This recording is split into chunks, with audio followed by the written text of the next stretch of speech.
ஒரு இறைத்துதரை சில காவலாளிகள் முள்ளாலான சாட்டையால ரொம்ப கொடூரமான முறையில முதுகு கை காலுன்னு அடி அடின்னு அடிச்சு உடம்புல இப்ப அடிக்கிறதுக்கு இடமே இல்லைன்னு தெரிஞ்சதுக்கு அப்புறம் அங்கிருந்து தரன்னு எடுத்துக்கிட்டு அந்த நாட்டு கவர்னர் கிட்ட கூட்டிட்டு போறாங்க.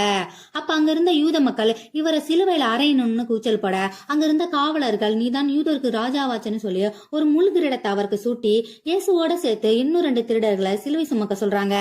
அப்ப அங்க இருந்த ஒரு காவலாளி அவரை பின்னாடில இருந்து எட்டி உதச்சி சாட்டையாலே அடிச்சுக்கிட்டே நடந்து போக ஒரு கட்டத்துல அந்த சிலுவையை சுமக்க முடியாம தடுமாறி கீழே விழுறாரு.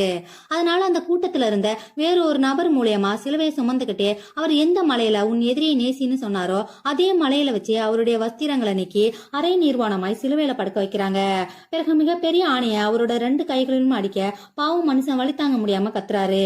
அதுக்கப்புறம் சிலுவைய மேல ஏத்தி அவரோட 2 கால்களையும் சிலுவையோட சேர்த்து வச்சு ஆணி அடிக்க அப்ப கூட இந்த இறைத்தூதர் கடவுளே இவங்களை மன்னிச்சிரு, இவங்க பண்றது பாவம்னு தெரியாம பண்றாங்கன்னு சொல்லி அவங்களுக்காக பிரேயர் பண்றாரு. அதுக்கப்புறம் அவரோட தலையில நாசரேத்தின் இயேசு யூதர்களின் ராஜான்னு ஒரு போர்டை மாட்டி கிண்டல் பண்றாங்க. அப்ப அவரோட ரைட் சைட்ல இருக்க ஒரு திருடன் என்ன மன்னிச்சு இவங்க கூட சொர்க்கத்துக்கு கூப்பிட்டு போறீங்களான்னு கேக்குறான். அதுக்கு அந்த இறை தூதரும் இன்று நீ என்னோட சொர்க்கத்தில் இருப்பாய் என்று சொல்லி முடிக்க திடீர்னு பலமான காத்தடிக்க ஆரம்பிச்சு கடவுளே என்னுடைய ஆன்மாவை உமது கரங்களில் ஒப்படைக்கிறேன் என்று சொல்லி கண்ணை மூட அடுத்த செகண்டே இறந்து போறாரு.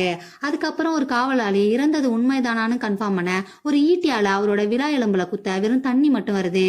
இப்படி நாம பணியை விட வெண்மையாக வேண்டும் என்பதற்காக தன்னுடைய உயிரை விட்டு 3வது நாள் உயிர் தெழுந்த இவருடைய 2ஆம் வருகைக்காக எத்தனை பேர் வெயிட் பண்றீங்க?